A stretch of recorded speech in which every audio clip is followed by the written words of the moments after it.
If you owned a crop sensor camera in the last decade, there's a very good chance you owned this lens right here, the Sigma 16mm f1.4. For years, if someone asked me which lens to buy for their crop camera, I really didn't hesitate. Get the Sigma 16mm. It was sharp, it was fast, it was affordable, and it just simply worked. I made an entire video years ago saying if I had to pick only one lens to use for the rest of my life, it would be this one. But today this lens is officially done. Sigma replaced it, and whenever a company replaces a bestseller like this, there are really only two possibilities.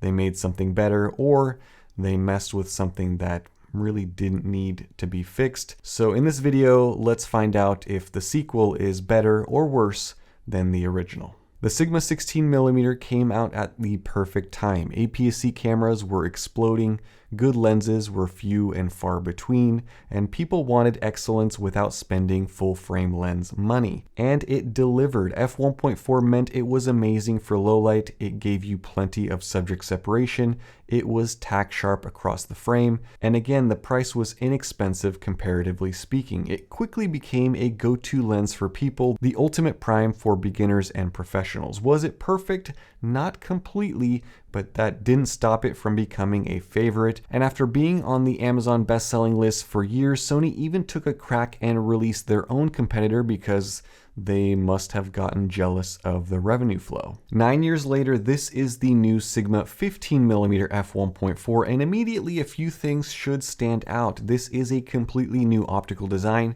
and it is the second lens in this new series. We saw the 12mm f1.4 that was released late last year, and in that video I had a feeling that Sigma was going this direction. This new lens is significantly smaller than the one that it is replacing. It's even a bit smaller than the Sony 15mm f1.4, which is an accomplishment in engineering. It weighs 2 grams less than the Sony, and compared to the OG 16mm, it weighs roughly half. It doesn't feel cheap though. Materials are solid, high quality plastics and rubber.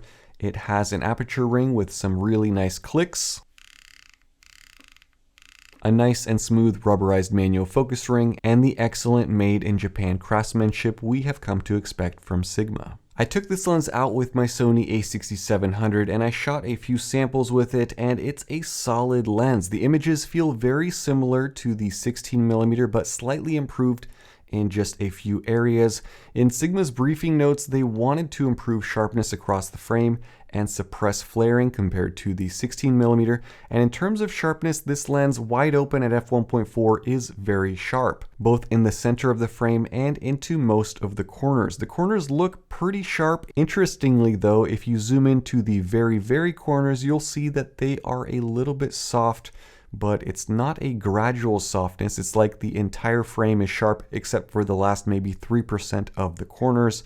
And as expected, there is some noticeable vignetting wide open, which does get better when you stop down to f2.8 and beyond. Contrast levels wide open are great, the colors are vibrant, it feels just as good as the more expensive Sony out in the real world, and that 15mm field of view is nearly identical to the main camera on an iPhone, so it's a focal length that is extremely usable for everyday photography. The bokeh is smooth with some of the same outlining that we saw with the 16mm and a bit of cat eye into the corners as well. The minimum focus on this new 15mm is also slightly improved from 0.25 meters to 0.177 meters, so you can get up close wide angle shots like these, which is fun. Chromatic aberration levels look very similar to the original. They are pretty well controlled but not eliminated, and I will say the same about loca or longitudinal chromatic aberration. Flare control in my testing was better than the 16mm, but still not eliminated completely.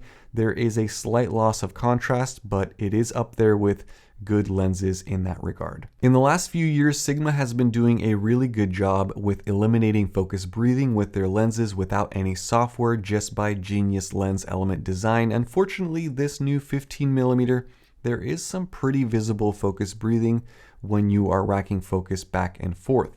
So if you are using this lens, let's say for talking head video like I typically do in the studio, you might notice some of this movement. That's really the only reason I own the Sony 15mm. This lens has a bunch of focus breathing, but the Sony FX30 that I use for this shot, for example, has focus breathing compensation that effectively eliminates that problem. In terms of autofocus, the motor is silent, it's fast, it's accurate. I would say that this is an improvement over the original. It feels as refined and as snappy as a native Sony lens, whereas I would say the original 16mm felt maybe 85 to 90% of a native Sony lens. I didn't have any issues with this grabbing focus, locking onto the eyes, or tracking a subject. Overall, this lens doesn't feel like a dramatic revolution. It feels like it has matured. Sigma managed to take all of the optics and performance of a lens that was nearly twice the size and weight and pack it into a very compact lens body.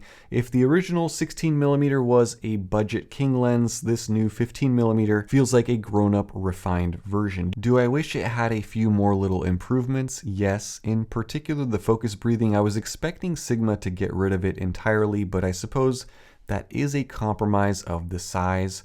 When you build very small and light lenses like this, you have to make some compromises. Now, the question that everyone is going to be asking is it worth it? In particular, if you own the 16mm, should you upgrade? And the answer to that is, well, it depends. Does the new 15mm offer some sort of magic over the original 16mm? I would say no. It has slightly better autofocus, slightly sharper corners, and a little bit better flare control, and that dedicated, nice sounding aperture ring. If you were given the option of both of these lenses for free, you would be a fool to pick the old 16mm, but when you factor in the price, it makes things just a tiny bit more challenging. This new 15mm is coming in at $579 USD, launching on March 12th, and it will be available for Sony E, Fuji X, and Canon RF mounts, which I think $579 is a reasonable price considering the 9-year-old version is still selling for only $40 less, but the used market is flooded with these. In fact, just the other day, I was browsing Facebook Marketplace and I saw one of these pop up, Sony E-mount, for $200 US, which is an absolute steal in terms of value. So if you are looking at this one, you'll have to decide whether selling your old lens, let's say for $300 or so, and getting this new one for $579 is worth it to you. And I think that the deciding factor really comes down to the size. Is this reduction in size and weight significant enough to make you use this lens more often? And let me also mention that the Sony version of this lens is currently on sale for $850 US. This new Sigma is still $279 cheaper than the closest competitor. Now we have these three lenses, and that comparison is where things get interesting. So in my next video, I'll put these three head to head and figure out which one stands above the rest. For now though, it is exciting to see where Sigma is taking this. I'm especially excited for the replacement to the 30mm f1.4, which is the longest running and oldest in that entire lineup. It's showing its age a little bit more than the others. And when it comes to the 16mm, it had really an incredible run. It built thousands of YouTube channels. It helped a lot of people fall in love with photography.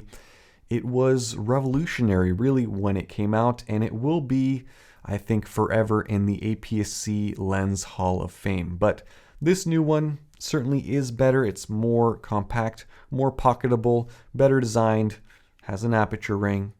And so in that sense, the sequel is better than the original. Thank you guys so much for watching. Stay tuned for more and subscribe for that comparison that's coming in a couple of days. Have a nice day. Bye-bye.